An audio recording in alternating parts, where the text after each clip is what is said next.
Assalamualaikum warahmatullahi wabarakatuh. Dan salam sejahtera untuk kita semua. Bersepeda bersama komunitas adalah kesenangan tersendiri. Beraktivitas di luar ruang bersama teman-teman yang sepemikiran membuat suasana hati kita semakin hangat. Bersepeda di luar ruangan merupakan kegiatan sosial yang utama selain sebagai cara untuk berolahraga dan menghirup udara segar. Bersepeda dengan suasana yang selalu ceria, penuh canda tawa, dapat menjadi motivasi kita tetap tinggi dan membuat suasana pit stop yang lebih menyenangkan dan kebahagiaan di pasca perjalanan. Tetapi ada kalanya kita ingin menyendiri, menikmati me time yang benar-benar sendiri.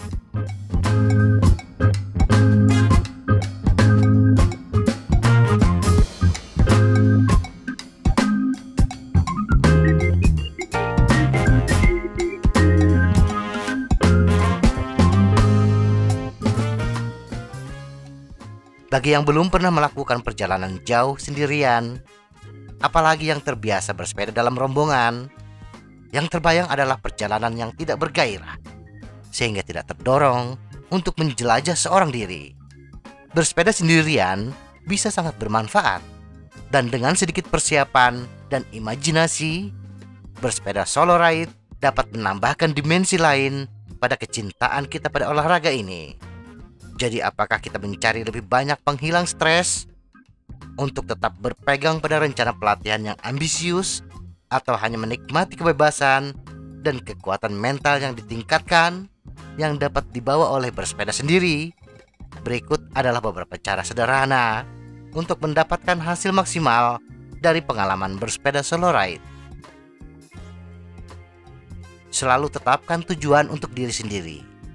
Salah satu hal yang paling memuaskan tentang bersepeda sendirian adalah kita akan belajar menantang diri sendiri dengan tantangan yang kita atur sendiri, tidak tergantung kepada orang lain. Tidak hanya untuk pesepeda yang terlatih, di mana bersepeda adalah latihan untuk mengikuti kejuaraan. Bagi pesepeda amatir yang bersepeda hanya untuk mencari kebugaran dan kesenangan diri, mengetahui sesuatu yang ingin kita tingkatkan dapat membantu menjadikan keseluruhan pengalaman jauh lebih menyenangkan. Misalnya, kita dapat menggunakan perjalanan ini untuk melatih pernafasan, belajar menenangkan diri saat keadaan menjadi sulit di tanjakan yang curam, atau berlatih mengayuh pedal dengan lebih efisien. Ini semua adalah detail kecil yang mungkin lebih sulit untuk difokuskan selama perjalanan berkelompok, tetapi benar-benar dapat meningkatkan perasaan kita saat bersepeda. Kita juga akan menemukan seberapa tinggi kekuatan mental kita yang benar-benar kita miliki, dan akan terdorong untuk mengejar tujuan yang lebih ambisius pada perjalanan di masa depan. Lewati jalan yang jarang dilalui. Salah satu tantangan yang bisa menguji kemampuan fisik dan mental kita adalah menjelajah daerah yang sama sekali baru bagi kita. Tetapi penting untuk berhati-hati dan realistis saat melakukannya sendiri, terutama jika kita baru bersepeda atau belum banyak bersepeda sendirian. Kita pasti ingin mengetahui lingkungan kita dengan baik dan tetap mengikuti rute yang ditetapkan. Kita mungkin tergoda untuk membiarkan intuisi membimbing kita. Tetapi ingatlah bahwa jika kita memilih untuk menjelajah di jalan yang belum pernah kita lalui sebelumnya, kita dapat menghadapi satwa liar atau bahaya lain yang mungkin belum siap kita hadapi. Hal yang paling saya takutkan ketika membelah hutan karet Miramare dan menerobos hutan Sanjangan Angker di Garut Selatan bukan tentang makhluk mistis yang menjadi cerita legenda di masyarakat sekitar. Tetapi yang lebih saya takuti adalah bila tiba-tiba seekor macan melintasi jalan. Tersesat juga merupakan kemungkinan nyata. Dan meskipun tampaknya sulit dipercaya, masih banyak daerah pedesaan, apalagi di pegunungan, di mana sinyal telepon kita mungkin minim, atau bahkan tidak ada sama sekali. Ini yang saya alami di Garut Selatan. Syukurnya saya sudah download peta offline. rencanakan rute sebelum keberangkatan. Hal yang paling menjengkelkan adalah kita terhenti hanya gara-gara mengecek rute yang akan dilewati. Berhenti untuk mengecek Google Maps atau bertanya kepada penduduk sekitar. Perhentian yang sering membuat kita tidak bisa menikmati perjalanan dengan sempurna. Oleh karena itu, kita dapat mempermudah diri sendiri dengan meneliti rute yang akan kita lewati, dengan memanfaatkan teknologi terbaru, dengan komputer bersepeda, dengan navigasi GPS. Di samping itu, penting untuk memiliki rencana cadangan. Siapkan plan A, plan B, bahkan plan C untuk sebuah perjalanan solo ride. Kita tidak pernah tahu apakah jalan yang kita rencanakan masih bisa dilewati.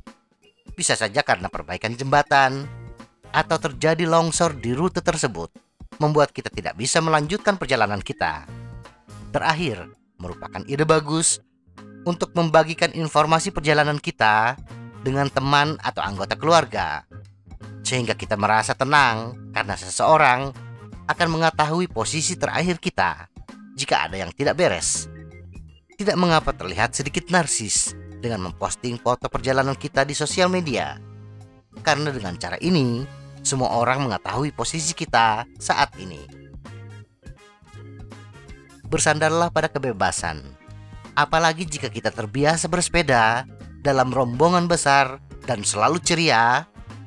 Bersepeda sendirian mungkin terasa membosankan pada awalnya, tapi sungguh kita diberi kesempatan untuk mengalami kebebasan total dengan sepeda kita dan merasa berdaya untuk mencoba hal-hal baru.